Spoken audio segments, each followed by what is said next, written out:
Previously, on keeping up with the Kenya Kwanza government. The police are trained to deal with criminals. They are not trained in parenting.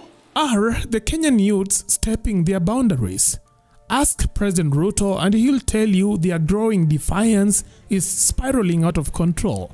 And if unchecked, it won't be his government that pays the price, but the youths themselves. Asiyefunzwa na mzazi wake, mnajua atafunzwa na nani?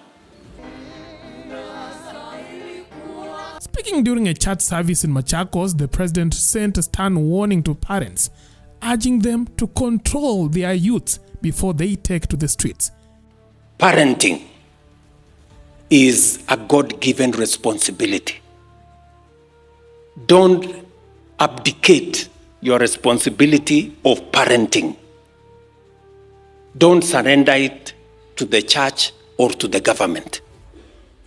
Parenting is a responsibility given to parents by God. Mungu akikupatia mtoto, anajua uko na uwezo ya kumlea huyo mtoto. Usiwache mtoto wako alelewe barabarani na watu wengine. His message was laced with parables and proverbs, including the Swahili proverb that says, asiyefunzwa na mamaye atafunzwa na ulimwengu. Loosely translated, those who aren't taught by their mothers will be taught by the world. Mmesikia msemo unaosema asiyefunzwa na mzazi wake, mnajua atafunzwa na nani? Tunaelewana? So parents, wazazi, let us mentor our children. Let us be parents. Let us look after our children. Let us speak to our children. Let us talk to our children. The church, let us work together. Because raising the next generation of Kenya is a societal responsibility. It takes parents, it takes the church, it takes the government to raise the next generation of responsible citizens. We will provide education. We will make sure they have quality health. Parents, make sure you do your part. The church, make sure that our children are morally straight. Religious leaders, let us build the right customs, the right tradition for our children so that we can raise the next generation of responsible people. We will not have succeeded if we don't do that.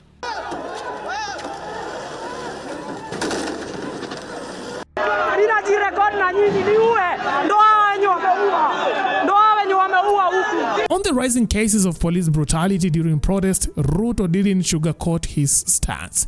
He insisted that police officers are not trained to parent but to deal with criminals. And for the youths choosing to face off with the state on the streets, he warned they should not expect anything softer than the force reserved for lawbreakers. And I want to ask all of us, including leaders, please let us not use or misuse or abuse our children by inciting them to cause violence, to destroy property, to destroy people's businesses. That is irresponsibility of leaders, and all of us, from parents to clergy to leaders, we must take responsibility if our children do the wrong thing. The police are trained to deal with criminals. They are not trained in parenting.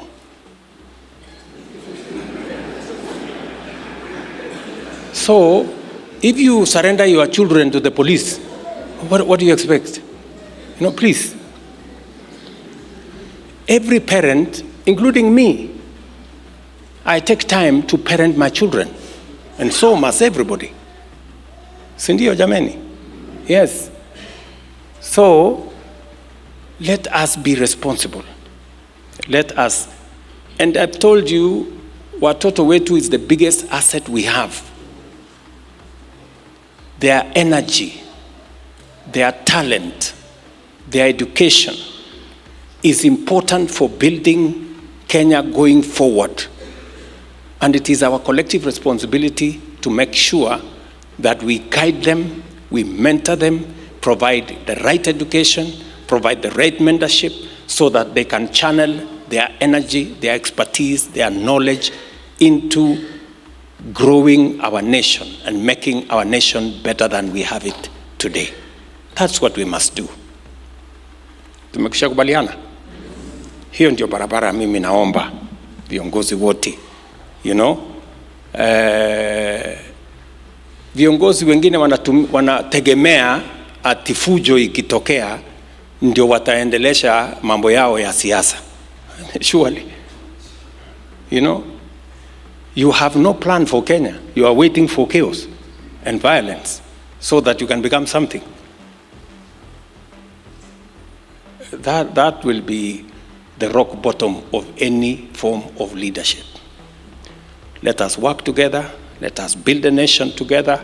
And I am committed to making sure that we come together as a nation and proceed in that manner.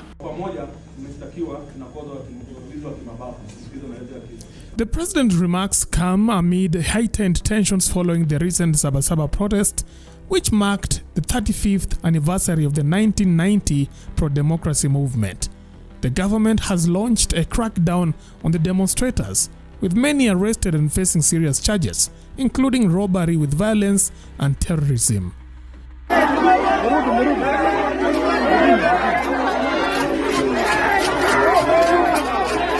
The crackdown follows a wave of demonstrations that have left dozens dead and hundreds injured, with rights groups accusing the police of excessive force and using the criminal justice system to silence his critics. It's very, very unfortunate, extremely unfortunate, that Kenya as a country has decided to follow the path of authoritarian regimes to use terrorism laws to silence dissent, to silence human rights defenders, and to intimidate those who are criticizing the government.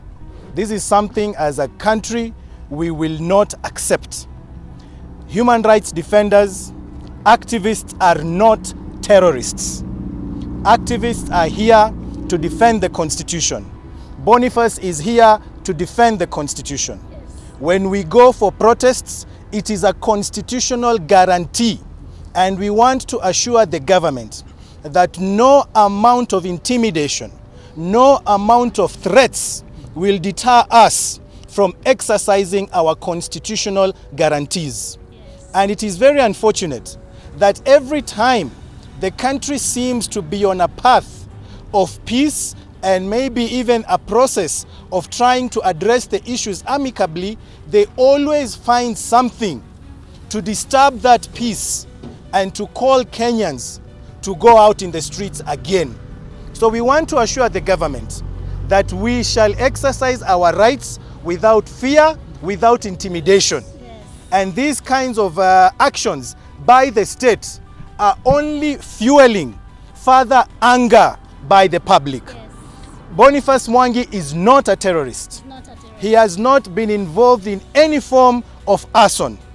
This intimidation must end, and it must end now. And